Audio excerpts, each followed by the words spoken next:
Bonsoir à tous, on se retrouve pour cette septième croustillante, donc pour la journée 7 de la Ligue 1. Donc la croustillante, ça permet de sélectionner donc les meilleurs matchs à regarder de la Ligue 1 pour vivre avec intensité évidemment la Ligue 1, notamment sur 5 dimensions, équipe, coach, classement, dynamique et émotion.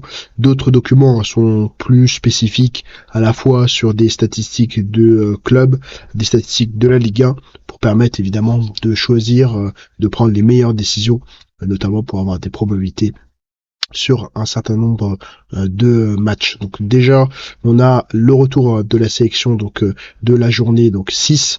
On a eu 3 matchs qui ont été sélectionnés et 2 matchs qui ont validé l'intérêt de la croustillante, avec notamment le non favori qui a gagné et un match nul, sachant que le PSG et Rennes, c'était un match qui est évidemment intéressant. On aurait pu le positionner comme match spectaculaire, mais on a été évidemment exigeant sur la note de l'intérêt de la croustillante.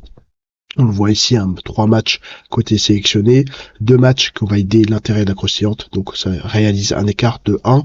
Et sur les pronostics proposés par le partenaire, donc AC Prono, le lien est en dessous, on a eu 8 pronostics et 5 qui ont été validés, donc là c'est évidemment très intéressant ce qui a été proposé. Sur le classement, donc on voit le PSG AS Monaco bien positionné, donc avec 0 défaite. On va voir ce que ça va donner sur les prochaines journées, évidemment, d'un point de vue physique. Ensuite, donc on a l'OM qui décroche avec la première défaite contre Strasbourg, que ce soit Reims ou FC Nantes. Donc on a de très très bonnes équipes, très collectives, donc ça c'est plutôt évidemment intéressant. Et le LOSC qui est quand même sur la sellette, retrouve la victoire, mais se positionne 5e sur cette journée.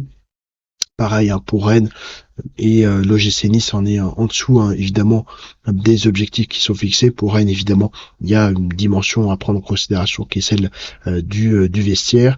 L'OL, c'est exactement la même chose, ils sont encore en dessous et sur la sellette, même s'il y a eu quand même une victoire. Donc 2 victoires, 1 nul et 3 défaites, on est quand même bien en dessous de ce que peut proposer l'OL. Et puis Brest est dans la difficulté. Pareil, Toulouse n'est pas encore dans les objectifs, et puis très difficile pour Montpellier, la SSE et Angesco, même si la SSE a eu donc un match nul sur cette dernière journée. Ensuite, donc au petit aparté, quand même, c'est un assez bonne répartition du calendrier, avec des matchs le vendredi, répartis aussi sur le samedi et aussi sur évidemment le dimanche. On a en plus de ça la validation d'intérêt de la croustillante, puisque 2 matchs qui ont été sélectionnés de la croustillante par les différents calculs, en fait sont positionnés donc à 21h et 20h45. Que ce soit, on a l'OGC Nice et le PSG avec une notification de tous les dangers, courbe d'intensité, on va dire, de 2. Et on a donc un match à 13,34 sur 20, avec 2 axes importants qui sont mis en avant, à la fois donc le niveau de l'équipe à 2,53 et puis la partie émotion avec l'entrée de l'OGC Nice en compétition européenne. Jeudi, ça va peut-être peser sur le physique, mais pareil pour le PSG qui a joué la Ligue des Champions sur cette semaine. On a donc un OGC Nice qui oscille au niveau du classement, mais reste sur une tendance haussière. Et puis on a comme deuxième match qui a été donc sélectionné, c'est tout simplement Stade Rennais et AS Monaco, donc samedi soir, donc Stade Rennais FC, donc avec une prénomination donc de fixette, avec une courbe d'intensité pareille de 2, un match à 11,55 sur 20, donc très intéressant évidemment, et un aspect qui est surtout mis en avant en vert, qui est le niveau de l'équipe à 2,49 sur 3.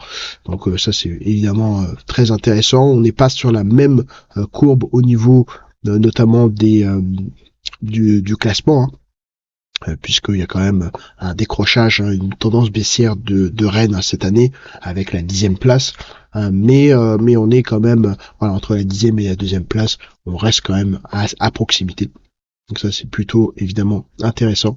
Et enfin, donc sur la statistique qu'on va regarder, c'est celle notamment de l'évolution donc globale, avec une légère baisse sur l'évolution, enfin sur l'indice de l'ensemble des clubs, hein, sur voilà, globalement quelle est la moyenne de l'ensemble des critères. Et on voit qu'il y a une légère baisse sur cette journée. Donc on va osciller hein, très probablement, alors pas atteindre les 3 directement, mais on va probablement osciller et voir des périodes de surchauffe. Hein, c'est ça qui va être évidemment intéressant. Et on se retrouve hein, pour vendredi normalement les pronostics du partenaire AC Prono. Et n'hésitez pas à regarder les autres vidéos.